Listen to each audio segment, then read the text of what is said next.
1. Miss Wang is going to register for her first year social science course. As you listen, fill in the gaps numbered 1 to 6. First you will have some time to look at questions 1 to 6.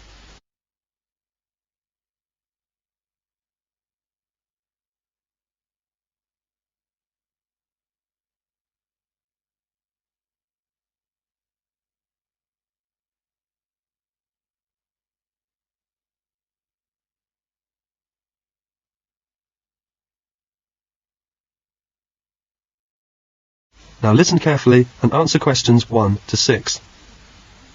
Good morning. I'm here to register for the first year social science course. I'll just have to fill out this form for our records. What's your name? It's Wang Pearl. Excuse me? Is Pearl your last name? No, it's my first name. My family name is Wang. Can you spell that? Sure. Pearl, P-E-A-R-L. Wang is spelled W-A-N-G. Okay, Pearl Wang. What's your address? It's 4,832 Kent Road. Can you please repeat that?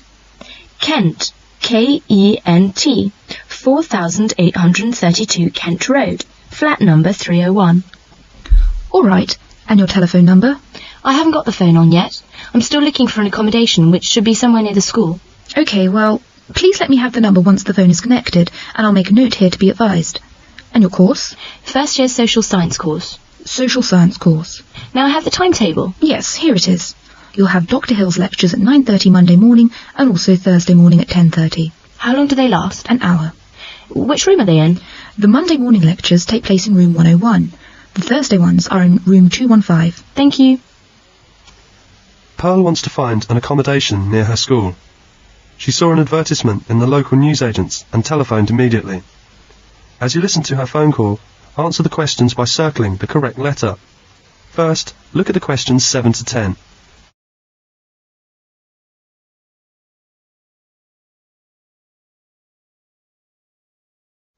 Now listen to the phone call and answer questions 7 to 10. 467931. Sue Jones speaking. Oh, hello. My name is Pearl Wang. I'm ringing about the flat. Oh, yes. You saw my ad in the newsagent's window, did you? That's right. Could you tell me something about the flat? Well, this is a 2-bedroom flat. One big room and one a bit smaller. But it's quite nice. The rent is more than I could afford, so I've decided to find someone to share the flat with me. Oh, I see. May I have my own bathroom? Yes, there are 2 bathrooms. There's quite a big sitting room and a kitchen. The flat is an upstairs flat, on the top floor of the house. You know the landlady lives downstairs. And the central heating, is there? Yes, gas central heating. What about the rent? How much is it exactly? Well, I pay £90 a week. £90? Yes, but I thought I would pay £50 and ask the other person to pay £40 because, I've got the big bedroom. That seems only fair. I suppose so. What do you do? Work at the Globe Travel Agency. I'm from Australia and came here 3 months ago. What about you? What do you do? I'm studying, actually, at the Polytechnic, Social Science. I'm from China. Sounds interesting. Look, why don't you come round and see the flat? Then you can make up your own mind. It's better than trying to talk about it over the phone. Yes. May I come round and see it in the afternoon? Well, actually, it's a bit difficult for me this afternoon. I've got to go out. How about this evening? At about 7 o'clock? Yes, 7 would be fine for me. What's the address? 27 Park Road. Oh, I know Park Road. It's quite near where I study. See you tonight. Goodbye. Bye. That is the end of part 1. You now have half a minute to check your answers.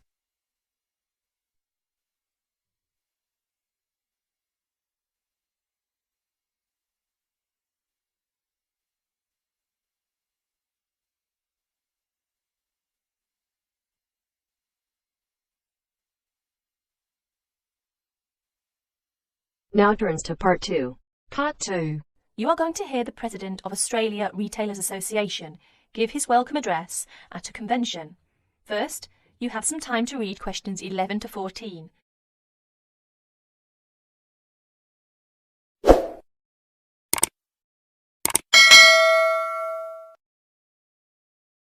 As you listen to the first part of the talk, answer questions 11 to 14. Could I have your attention for a few minutes, please? Allow me to introduce myself. My name is Norman Flagstaff, President of Australia Retailers Association.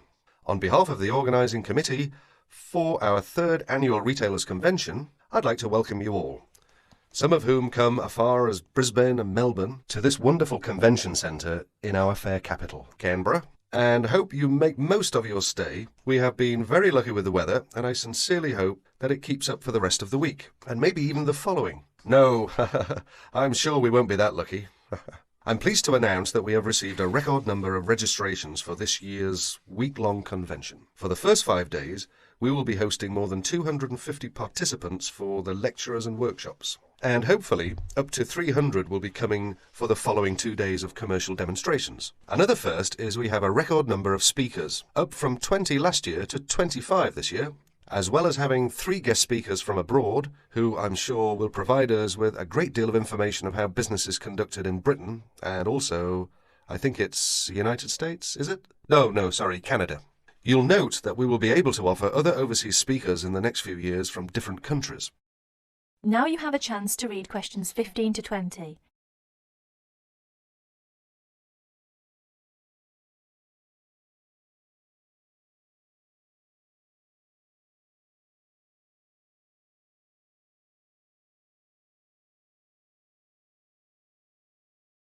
As the talk continues, answer questions 15 to 20. For those of you who won't attend the lunchtime meeting, there are plenty of places to go. The famous Italian restaurant, Peroni's, is not too far from the convention centre. From the centre's entrance on King Street, just go straight to the street to the Mime Park. Through the Heroes Arch, at the other end of the park, cross William Street, and it's right next to the bank. The Jumbo Sandwich Shop for quick snacks is also nearby. From the centre, just turn right up King Street and turn left into Queen Street. Go along Queen Street until you get to the William Street, then turn right. You'll spot it right next to the William Street Underground Station. Slim's Vegetarian is also nearby. Just turn left as you leave the centre into King Street, cross over Elizabeth Street, and it's on your left, directly opposite the church. Finally, the Geneva Bistro is always a popular place, this area. It's located behind the church on William Street. Please make sure you're back on time, though. We don't want to finish too late. On the second part of the day, I'm afraid we will make a few amendments to the programme. It's important to note that the afternoon session will begin at 2:30 p.m. and will be finished at the time indicated on your programme. There have also been a couple of venue changes. The first being the talk on marketing by Jane Howard, which one now will be held in the green room on the second floor. The workshop on distribution of goods will not be given by Sarah Moore, but by her sister Barbara, due to an unforeseen illness in the red room on the second floor. We hope she'll be back on her feet in no time. It's good of Barbara to step in right at the last minute. Finally, the workshop on advertising by Peter Newstead has been cancelled due to an airline dispute. On Friday, we'll be starting off the day with a new video presented by the Dow Keys Company as part of their opening lecture on merchandising. That's Friday the 27th. That's all for the moment. If you require any further information regarding the convention, you can talk to one of the many convention helpers wearing a distinctively blue and gold jackets. One thing before I finish, if there are any problems with times and locations of the day's activities, please remember that there is a notice board on the first. Is it the first? Yes, the first floor. Now, we hope you enjoy yourselves and we look forward to seeing you again. That is the end of part 2. You now have half a minute to check your answers.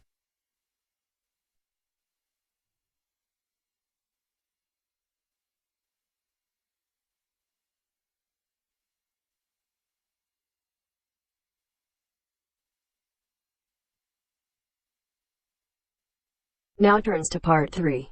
Part 3. You will hear a conversation between John Watson and several environmental science students. Now you... First, you have some time to look at questions 21 to 24.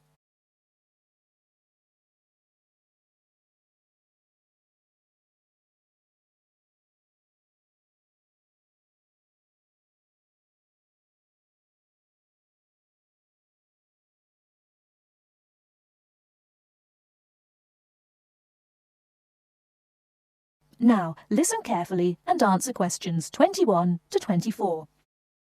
Good morning, everyone. I'd like to introduce our guest to you, John Watson. We're delighted to have John with us today to share his views on conservation. As environmental science students, I know you'll have a lot of questions. So let's kick off by asking him to tell us how he got involved in the environmental movement. Thank you, Deborah. It's nice to be here. When I was 7 years old, back in the 1940s, my father bought 200 acres of land on the central coast of New South Wales in eastern Australia. The marvellous thing about it was that it was virgin bush. In other words, completely natural. But this kind of country doesn't exist anymore. Oh, what do you mean by that? Well, let me explain. We went to live there when I was 10. When I was 12, the foxes and cats appeared. And by the time I was 14, there were no native animals left. You mean that within 4 years, all the native animals had gone? That's exactly what I mean. But it took a while for people to realise what was going on. So, you're saying that it was the cat and the fox that killed off the native animals? Absolutely right. But back in the 1970s, people didn't realise it. Even though Australia was losing wildlife faster than the rest of the world combined, people were blaming the farmers and miners, but not their lovely little pussycats. They're domestic cats you're talking about? Exactly. Before you hear the rest of the talk, you have some time to look at questions 25 to 30.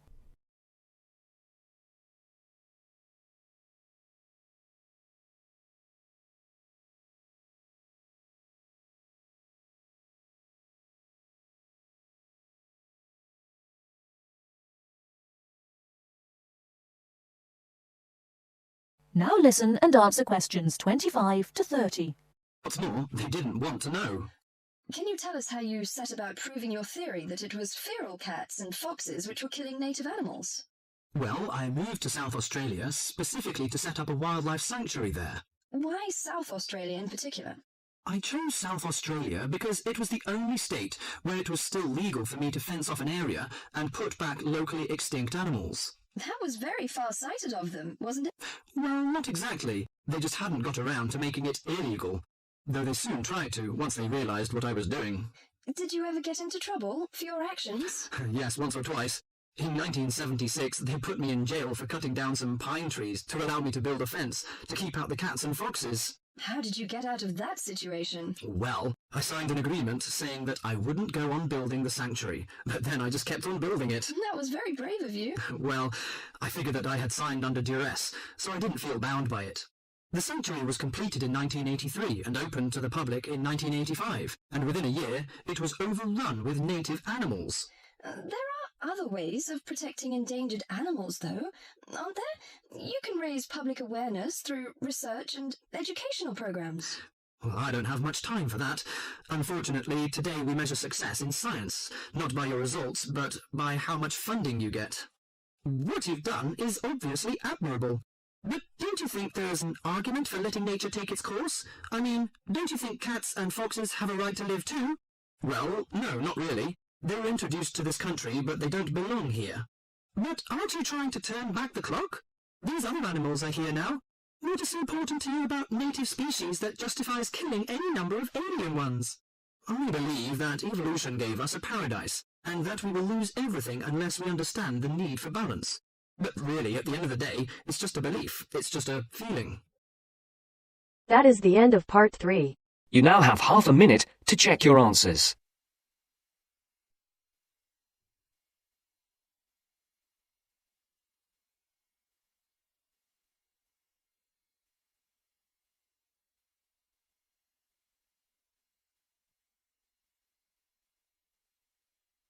Now turns to part 4. Part 4. You will hear a conversation between Fred and Liz. They are talking about sleep and dreams. As you listen, answer the questions by writing no more than 3 words for each answer. First, you will have some time to look at questions 31 to 40.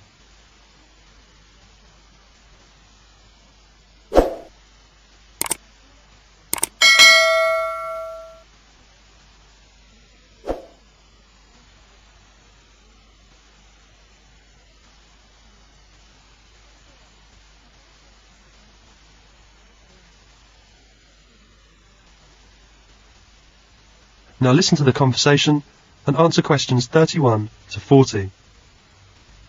Hello, Fred. You don't look so good. What's the matter? I just didn't have a good sleep. It seemed I dreamed all night. Do you dream a lot when you sleep? Yes, in fact, everybody dreams, and everybody needs to dream in order to stay healthy. There are 2 kinds of sleep, active sleep and passive sleep. The passive sleep gives our body the rest that is needed and prepares us for active sleep, in which dreaming occurs. The dream stage is very important in our sleep cycle. When the person is dreaming, the eyes begin to move. Through the night, people alternate between passive and active sleep. The cycle is repeated several times throughout the night. Do you know how long people usually dream during 8-hour sleep?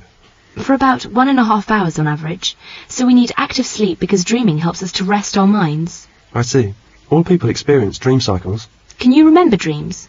What did you dream last night? Oh yes, it was terrible. I dreamed that I was chased by someone or something. I don't remember very well, so I was running all the time. This is a very common type of dream. Over 70% of people have dreamed that they were being chased or pursued by something, and often in the dream they find themselves unable to flee for one reason or another. These often occur during periods of great anxiety and may be related to frustrating situations which are frequently occurring in their waking life. Anxiety dreams are amongst the most common types reported and are particularly common amongst women, 78%. Only 63% of men experience them. How about dreams of violence? Dreams featuring scenes of violence are much more common amongst men, 50%, than amongst women, 44%. The differences are not very great. Perhaps men are simply more likely to talk about violent things, and it must be remembered that women are often the most ardent fans of TV westerns and wrestling programs. Are there any more kinds of dreams that men experience more than women? Yes, when people are tight in finances, they often have dreams which involved finding coins, showering from a slot machine, or picking up money from the ground. About a quarter of men have had this kind of dream, but only 15% of women. This probably relates to the fact that money matters are more likely to preoccupy the male than the female. Do you sometimes have dreams about falling? Yes, it is a common type of dream too. Dreams about falling are very common with about 75% scoring average. The most frequently reported is one in which typically one trips over something, stumbles or falls and wakes up with a jump. How do you explain this?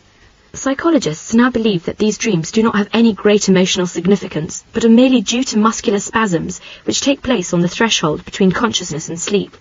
Well, dreams about flying or floating in the air are often considered to be related to an unconscious wish to escape from something. They are in fact reported by about 50% of dreamers. Dreams about the sea are also common. Women, 40%, are far more likely to experience than men, 27%. What other kinds of dreams women experience more than men? Dreams about famous people. Women are more likely to dream about famous people, politicians, pop stars, film stars and the like, 33% than men, 27%. One very common dream, which almost certainly falls into the wish fulfillment category, is when people report that they are actually meeting famous people in their dreams. What do you think of the recurring dreams? Recurring dreams are very common too, 70% of people reporting them on an average. In most cases, recurring dreams are of a vaguely unpleasant kind and are almost certainly caused because the individual has a problem of a significant kind which he is unable to resolve in his waking life. The solving of this problem almost always leads to the disappearance of the recurring dream. Women are more likely to have recurring dreams than men. That's so interesting. Well, what causes people to have bizarre dreams, such as dreams about the loss of teeth?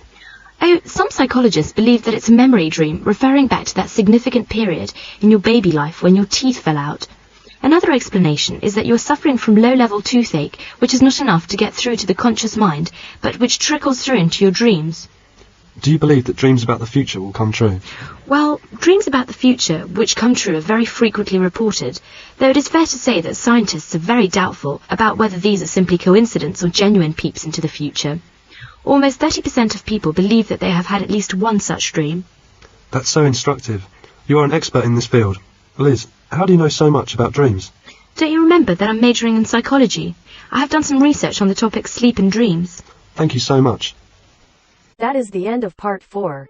You now have half a minute to check your answers.